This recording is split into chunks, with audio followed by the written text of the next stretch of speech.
Assalamualaikum warahmatullahi wabarakatuh. Mata kuliah Islam dan Budaya Jawa. Kita masih meneruskan tentang definisi kebudayaan atau pengertian budaya. Kalau kemarin kita berbicara tentang komponen kebudayaan, sekarang kita lanjutkan pada wujud kebudayaan.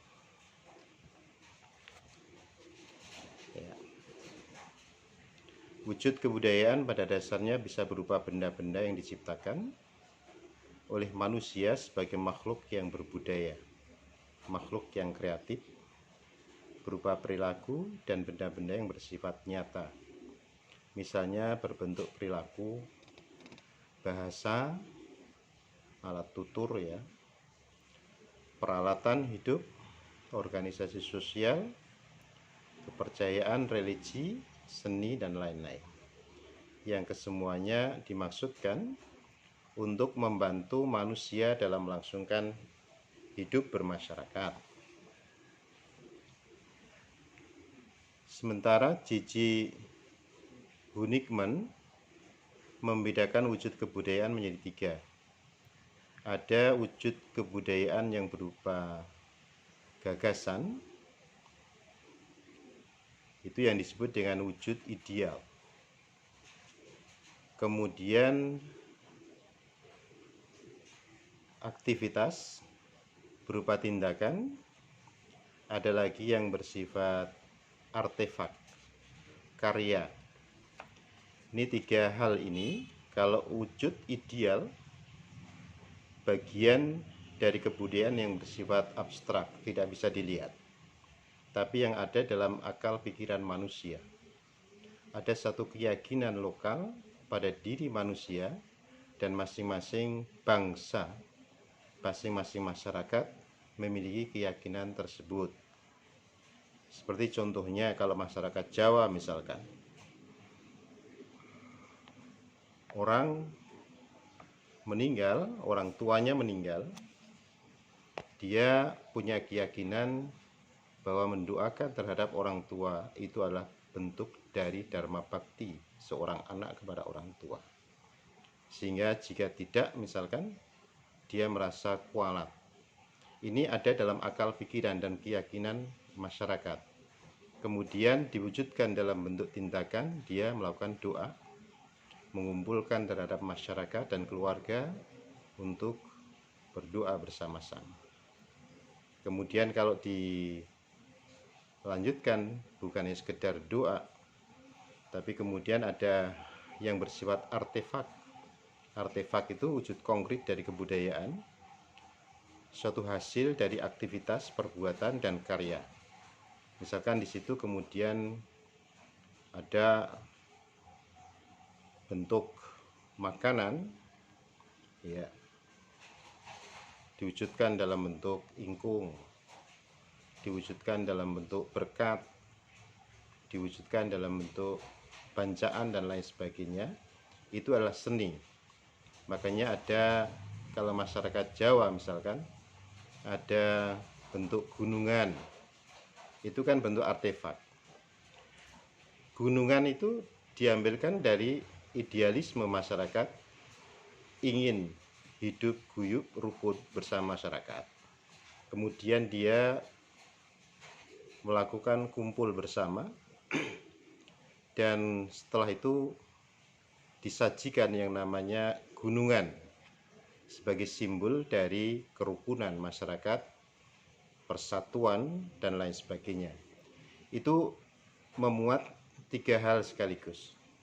Satu, gagasan atau idealisme. Idealismenya apa? Ingin hidup rukun, gotong royong bersama masyarakat.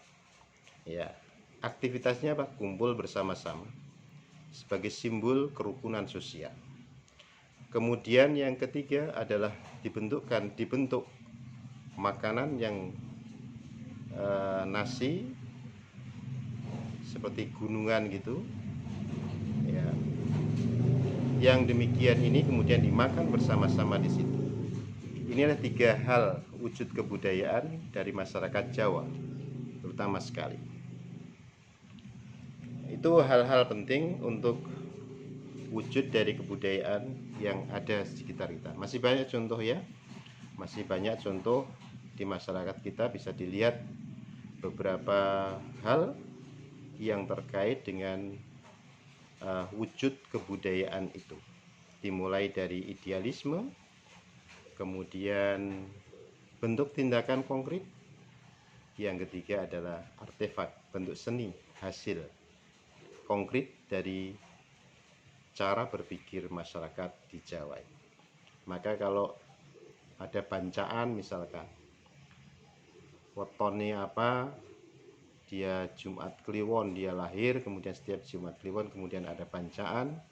Lah bentuk bancaan yang berupa apa itu, yang berupa nasi yang dipincuk dengan lauk gudangan dan lain sebagainya, tidak ada lain sebagainya, biasanya gudangan, nasi, ada telur yang kecil itu, kemudian telur dipotong-potong kecil, kemudian ada gereh, petek gereh dari ikan asin. Itu salah satu wujud dari kebudayaan masyarakat kita. Dan sekarang sudah mulai pudar dengan munculnya kue tar dan lain sebagainya. Kemudian hakikat kebudayaan. Kebudayaan hakikatnya memiliki jangkauan dan ruang lingkup yang sangat luas, tidak sempit. Ernest Cassirer membaginya menjadi 5 aspek: kehidupan spiritual, bahasa dan kesusastraan, kesenian, sejarah, dan ilmu pengetahuan. 5 hal ini adalah termasuk hakikat. Hakikat itu hakiki. Kehidupan spiritual bisa berwujud hasil karya manusia yang bersifat kebendaan fisik, seperti sarana ibadah. Kalau dulu orang Hindu dan Buddha, orang Buddha membuat candi, seperti Candi Borobudur. Orang Hindu membuat candi Prambanan yang seperti sekarang ini kita lihat. Orang Islam membuat dulu namanya langgar, ya, pondok, kemudian masjid dan lain sebagainya. Itu termasuk sarana untuk spiritual. Bahkan juga termasuk diantaranya adalah masalah pakaian. Umumnya orang kalau ke masjid pakai peci, pakai kupluk, pakai sarung. Itu termasuk bagian dari hakikat kebudayaan itu sendiri yang bersifat atau dari aspek kehidupan spiritual. Peralatan misalkan untuk memanggil orang supaya masuk ke masjid, kemudian orang bikin kentongan sama beduk. Kalau sekarang sudah diganti dengan sound system dan seterusnya. Namun juga bisa berupa sistem sosial, seperti upacara kelahiran, pernikahan, kematian. Upacara kelahiran biasanya orang yang baru lahir, anak, kemudian ada upacara yang namanya bancai terhadap anak yang baru lahir, itu disebut dengan brokoan. Lahir cenger, kemudian anak tersebut dibancai, itu orang Jawa menyebutnya dengan brokoan. Brokoan itu berasal dari bahasa Arab yang namanya barokah. Dia mempunyai keyakinan bahwa anak yang baru lahir itu memberikan berkah terhadap keluarga. Maka kalau punya anak besok ya, itu jangan dijual, jangan dititipkan di panti asuhan, karena anak itu membawa rezeki.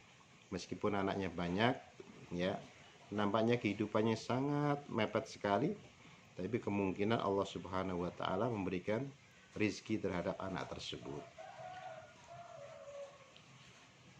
Ada lagi untuk pernikahan, macam-macam pernikahan. Ada acara midodareni dan lain sebagainya ya. Kemudian kematian, mulai tahlilan, mendoakan bersama, ziarah kubur dan lain sebagainya. Ini termasuk bagian dari sistem sosial yang masih ada di masyarakat kita. Bahkan kalau menjelang hari atau puasa Ramadan biasanya orang datang ke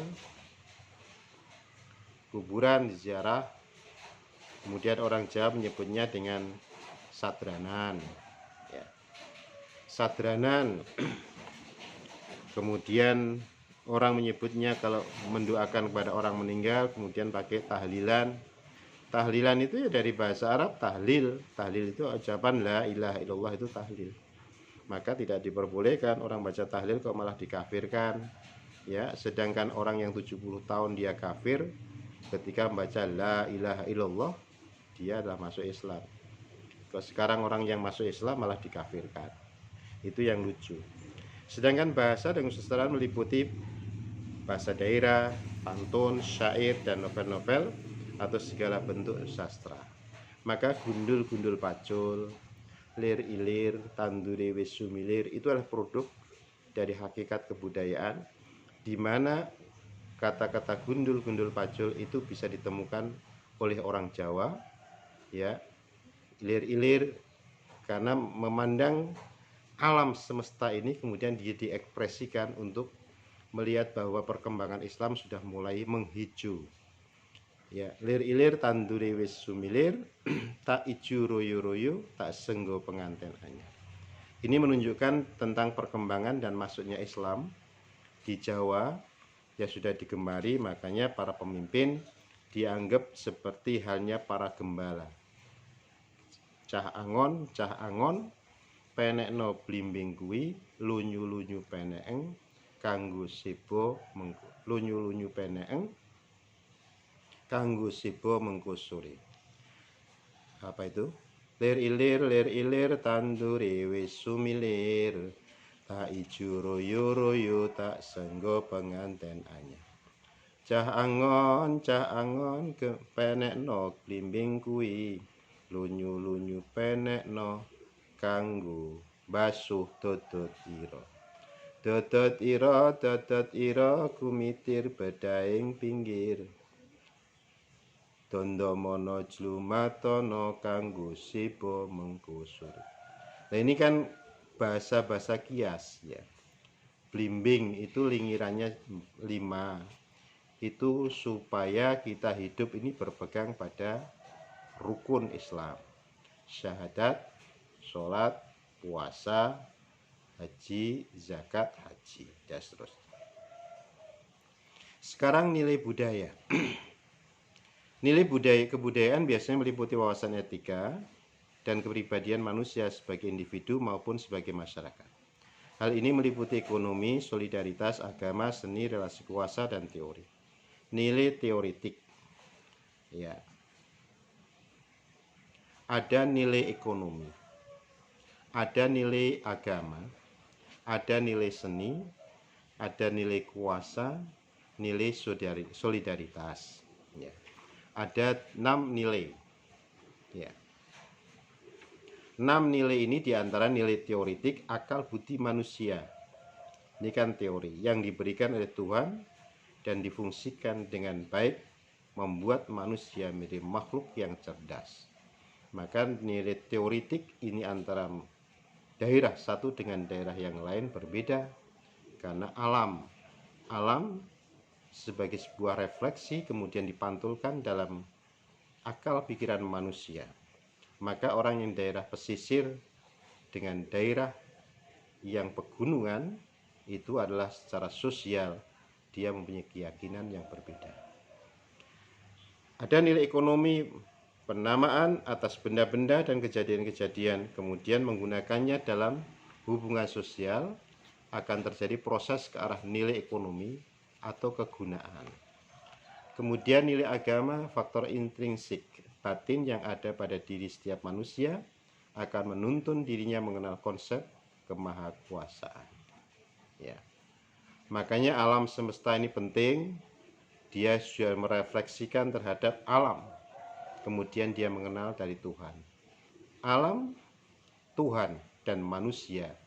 Ini yang membentuk Islam sebagai rahmatan lil alamin. Nilai seni, manusia sebagai makhluk yang berpikir bisa membedakan antara baik dan buruk, serta suka dan tidak suka terhadap apa yang dialami, akan memunculkan konsep keindahan. Konsep keindahan inilah nilai seni.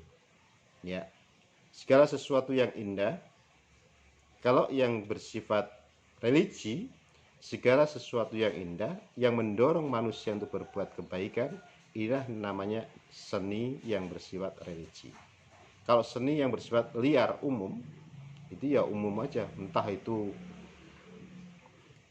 etis atau tidak etis, berdasarkan norma atau tidak norma, itu tidak urusan. Yang penting orang mengatakan indah. Tetapi seni yang religi itu yang mendorong manusia untuk melakukan kebaikan. Nilai kuasa secara tabiat, manusia akan merasa puas jika orang lain mengikuti pikirannya, norma-norma yang dibuatnya, dan kemauan-kemauannya. Sekarang kan kalau nilai kuasa itu biasa saja kalau Anda misalkan di media sosial kemudian banyak pengikutnya, followersnya, itu termasuk orang lain mengikuti pola pikir Anda. Tapi biasanya yang demikian lebih banyak dimiliki oleh kalangan selebritis dibandingkan dengan orang-orang yang berpikir cerdas dan rasional. Nilai solidaritas, berinteraksi dengan orang lain, menghargai sama dan empati terhadap yang membutuhkan bantuan adalah bagian dari nilai-nilai solidaritas. Demikian tentang kebudayaan kita bisa selesai, dan besok akan kita lanjutkan pada masyarakat Jawa. Terima kasih. Assalamualaikum warahmatullahi wabarakatuh.